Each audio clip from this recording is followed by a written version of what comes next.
to South Carolina, where we have a convenience store owner who is just found not guilty for shooting a 14-year-old black kid in the back after he was falsely accused of stealing water from the store. So let's look at the old video first. Let's jump over into it and see what we can find out. Fortunately, we have some breaking news to share with you. We're starting in Richland County, where the Sheriff's Department has charged a gas station owner with murder in the shooting death of a 14-year-old boy. The incident happened last night around 8 on Springtree Drive off of Park Lane Road in Northeast Columbia. Yeah, the coroner has now identified that boy as Cyrus Carmack Belton. And we do have team coverage tonight of this shooting, including a big community reaction. We're going to start with News 19's Becky Buds, who is live outside the Richland County Sheriff's Department with more. Becky? Andrea, according to the Sheriff's Department, Rick Chow turned himself in just before 3 o'clock. Sheriff Lott says they conducted the investigation as quickly as possible and needed to get all of the facts straight before they charged the store owner. A tragic incident occurred that the person responsible is being arrested and charged appropriately. Richland County Sheriff Leon Lott announcing the arrest of a gas station owner who's been charged with murder for the shooting death of 14-year-old Cyrus Carmack Belton. It's just one of these things, you just stand up here and you shake your head because you just don't. Just no reason for something like that to happen. Lott says around 8 p.m. Sunday night, Carmack Belton went inside a Shell gas station on Park Lane Road near Springtree Drive. According to the sheriff, the owner, identified as Rick Chow, accused the teen of shoplifting bottles of water. However, Lott says the teen had put them back in the cooler. Lott stated after a verbal confrontation, Chow and his son chased Carmack Belton down the street. The teen fell, but got back up and ran. Authorities said Chow's son told his dad Carmack Belton was armed, and Chow shot Carmack Belton in the back as he was running away. According to Lott, Carmack Belton was armed with a gun, which was later recovered by deputies near his body. But they determined the gun was not pointed at the men and that the teen was shot in the back, facing away from them. Okay, so that brings a lot more information to the situation. But it is the fact that he was running and shot in the back where I don't understand. Let's keep going. Members like Sharon Pettigrew are in mourning. Anytime a life is taken for no cause or something so simple, I'm going to protest and I'm going to speak up about it. Chow is expected to appear in court tomorrow. Now that we understand where it started, let's go over into the not guilty plea or not guilty judgment and see what all this was about. We, the jury, unanimously find the defendant, Chike Rick Chow, as to the charge of murder, not guilty. I don't care what that jury said. There is no justification for that. It should never happen again, and it is not open season on black people for anybody to feel like they should be able to do it because the jury found him not guilty. Tonight, the verdict is in. After deliberating for nearly 8 hours, a jury has found Rick Chow not guilty of murder in the death of 14-year-old Cyrus Carmack Belton. And you just heard there from attorney Todd Rutherford, who is representing the Carmack Belton family. That jury finding Chow not guilty of murder in that shooting death. The verdict again coming nearly 8 hours after deliberations. News 19's Kiki Gushu is in studio tonight with more details. Kiki. JR, for hours today, it appeared the jury was struggling with this case. They asked to hear definitions of malice and murder again, sent multiple notes to the judge, and at one point, some jurors indicated they were ready to go home. But Judge Heath Taylor kept them deliberating, saying the attention surrounding this case made him reluctant to stop the process once it has started. Then, just before 8:45 tonight, the court announced its verdict. Indictment number 2023 GS 4007440. State of South Carolina, County of Richland versus Chike Rick Chow. We, the jury, unanimously find the defendant, Chike Rick Chow, as to the charge of murder, not guilty. Fine number. The verdict ended a day that began with emotional closing arguments.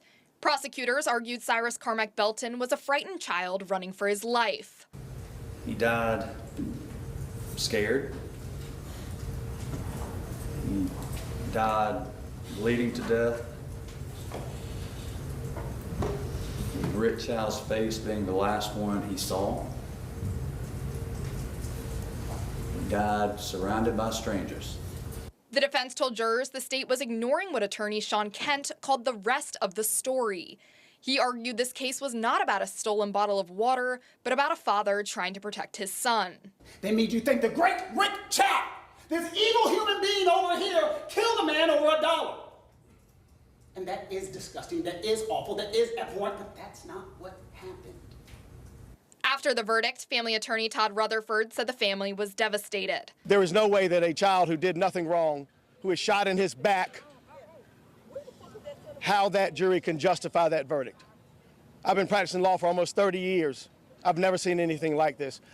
Now, I do wonder, I would like to know, I wish we had some surveillance footage. I don't know if they had some surveillance footage of inside of the store, exactly what was going on. That way this could all be worked out, at least in my mind. But the main question is, how can you shoot somebody in the back that's running away? I thought that if they're running away, you're not supposed to shoot them in the back. But they said that he did have a gun on him, so I don't know if that played a part into it. Let's keep going into this. Meanwhile, defense attorney Jack Swerling said the jury reached the correct decision. Hey, we got somebody. I just don't know what any parent would do otherwise. I mean, nobody wants to take anybody's life, but you're going to protect your children. You're going to protect yourself. You're going to protect your wife. Well, I'm trying to figure out but protecting from what? He ran away from the store. County jail tonight. The Belton family says it will continue pursuing a civil lawsuit, while the defense says the jury's verdict confirmed what they have argued from the start, that Chow acted to defend his son. The Belton's family attorney also called for calm tonight, urging people upset by the verdict to express their feelings peacefully.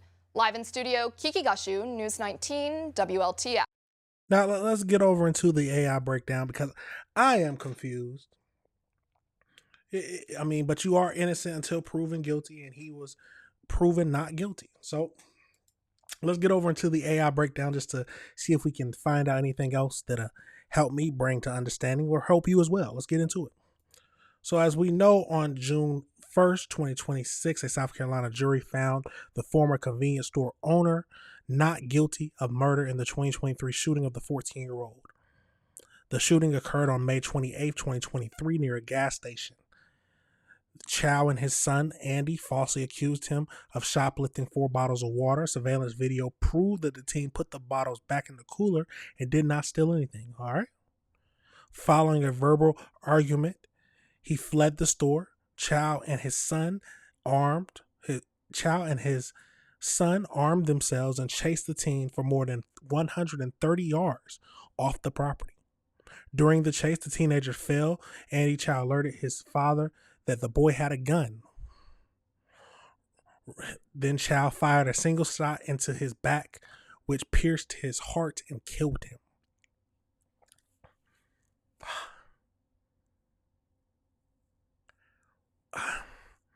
Do you not feel like they created this situation? Now, if we already know that he did not steal it. It was proved on surveillance footage. They're chasing after him. For some reason, they're already armed. He falls. The son tells him that, oh, he has a gun, and he shoots.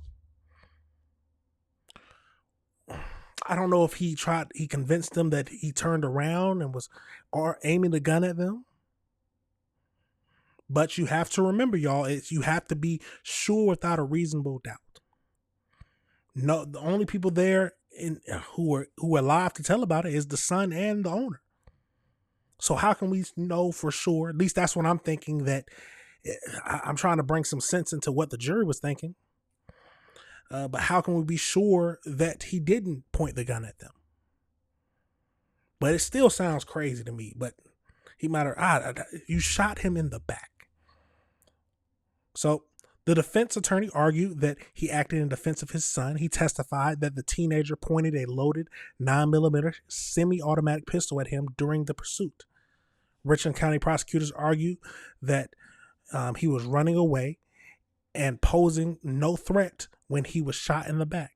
They noted that multiple independent witnesses saw nothing in the teen's hands while a gun was found near the boy's body. Prosecutors maintained it fell from his pocket when he tripped and was never pointed at anyone. 8 hours after deliberation, they came back and said that he is not guilty and that it falls under stand your ground law. So as we know, there's a lot of outrage going up, and it sparks protest. And the family members and local leaders are heavily criticizing the decision as a failure of justice. Following the criminal verdict, the family's attorney confirmed that he will continue to pursue a pending wrongful death civil lawsuit against him. Now, I for one, just hearing the evidence that we heard, I don't know if they heard something else, but I cannot say that he did not kill him. But this is a crazy situation, y'all. Let me know your thoughts on it, and let me know if you disagree with anything I say.